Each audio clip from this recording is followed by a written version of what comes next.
Ladies and gentlemen, comrades, if you will, permit me a few moments to reflect, however reluctantly, on the extraordinary spectacle now playing out between two of America's most gaudy, gaseous figureheads, the former casino lout turned statesman and the techno-king of Twitteria, both locked in a narcissistic death spiral worthy of a minor Greek tragedy.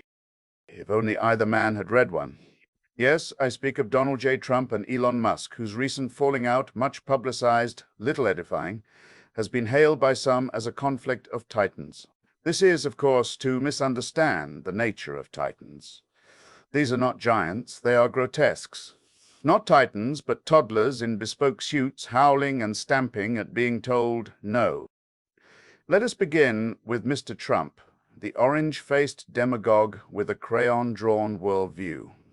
A man who, for all his puffery about strength and loyalty, cannot withstand the smallest slight without unleashing an online tantrum that would embarrass a pubescent boy. When confronted by Musk's allegations, specious, sloppy, and supported by not so much as a fig leaf of evidence, Trump erupted, as is his custom, with wild threats and wounded yelps.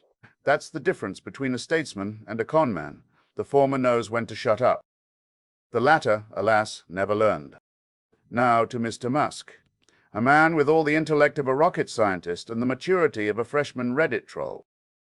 One cannot help but note the symmetry. Musk and Trump have long admired each other across the mutual mirror of their delusions.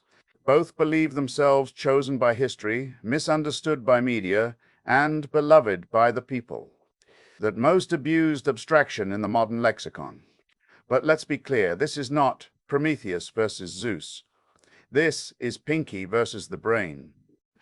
When Musk accused Trump of being in the Epstein files, without evidence, one might have hoped the so-called rationalists and free speech absolutists would demand at least a modicum of proof. But no. Instead, the digital mob did what it does best. Howled, gurgled, and drooled at the latest serving of scandalous chum, thrown from the billionaire's yacht of convenience. This, I submit to you, is not political discourse. It is masturbatory theater. It is the wheezing end of American populism, devouring itself like Saturn consuming his young, with the added insult that none of these people are particularly young, or, for that matter, remotely godlike. And what of their followers? The MAGA loyalists who cheered Musk when he bought their sandbox and now cry betrayal. Or the Musk cultists who hailed him as a genius savior until he dared to challenge their other golden calf. They have, I fear, mistaken celebrity for substance, charisma for credibility, and tweets for truth. Allow me to remind you of Orwell's dictum. Political language is designed to make lies sound truthful and murder respectable. We have now evolved, or rather devolved, to a point where Twitter language is designed to make nonsense go viral and stupidity profitable. Orwell, if he were alive, would not even write about this. He'd weep, then vomit. This whole affair, this fatuous duel between the Mussolini of Mar-a-Lago and the Tesla-powered Narcissus, is not a battle of ideologies. It is not a crisis of vision. It is a turf war between two egos too large to fit in the same algorithm. Each is the Frankenstein monster of a society addicted to spectacle.